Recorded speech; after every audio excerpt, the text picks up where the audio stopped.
I was 18 years old when I got married. I belonged to a very conservative family, a Baloch family, where good daughters never say no to their parents.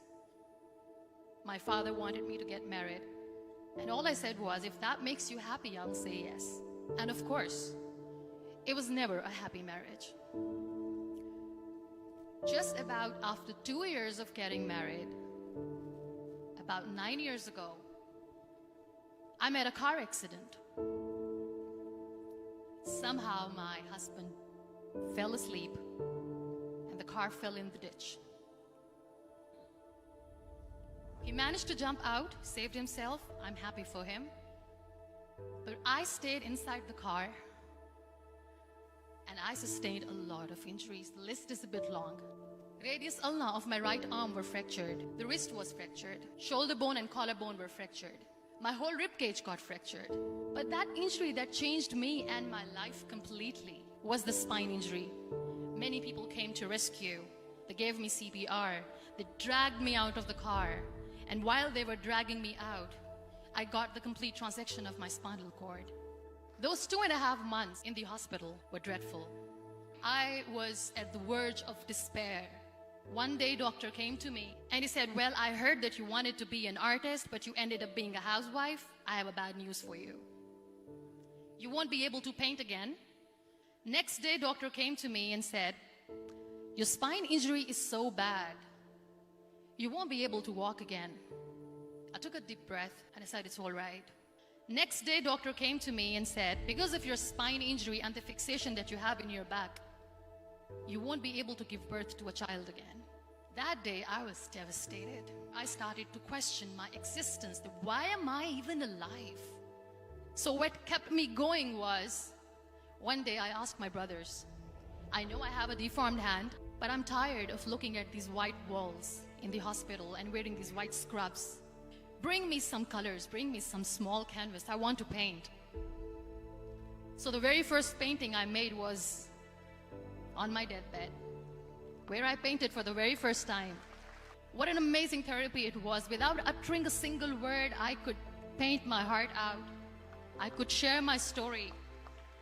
People used to come and say, what lovely painting, so much color. Nobody could see the grief in it. Only I could. And that day I decided that I'm going to live life for myself. I am not going to be that perfect person for someone. I am just going to take this moment and I will make it perfect for myself. That I'm going to fight my fears. So I wrote down one by one all those fears. And I decided that I'm going to overcome these fears one at a time. You know what was my biggest fear? Divorce. But the day I decided that this is nothing but my fear, I liberated myself by setting him free. And I made myself emotionally so strong that the day I got the news that he's getting married, I sent him a text that I'm so happy for you and I wish you all the best.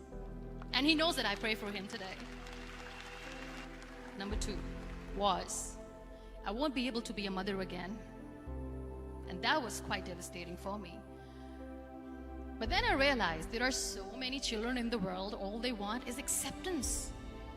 So there is no point of crying, just go and adopt one. And that's what I did.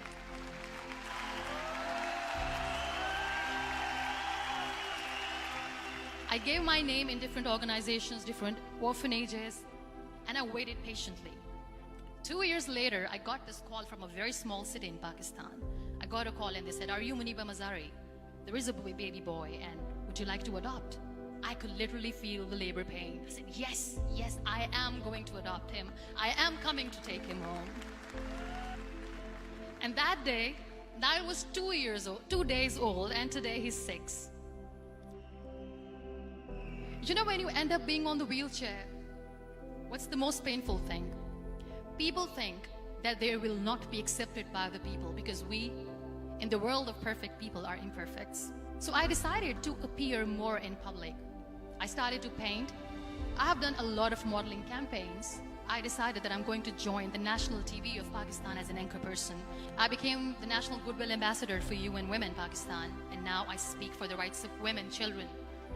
I was featured in BBC 100 Women for 2015. I'm one of the Forbes 30 under 30 for 2016. So when you accept yourself the way you are, the world recognizes you. It all starts from within. We have this amazing fantasy about life. This is how things should work. This is my plan. It should go as per my plan. If that doesn't happen, we give up. I never wanted to be on the wheelchair. Never thought of being on the wheelchair.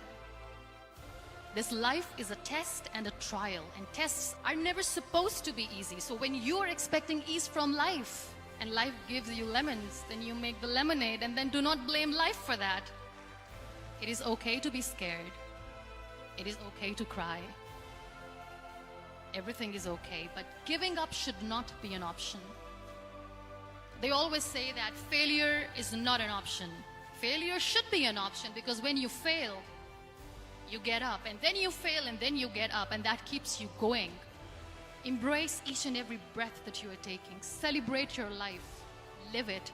Don't die before your death. Real happiness lies in gratitude.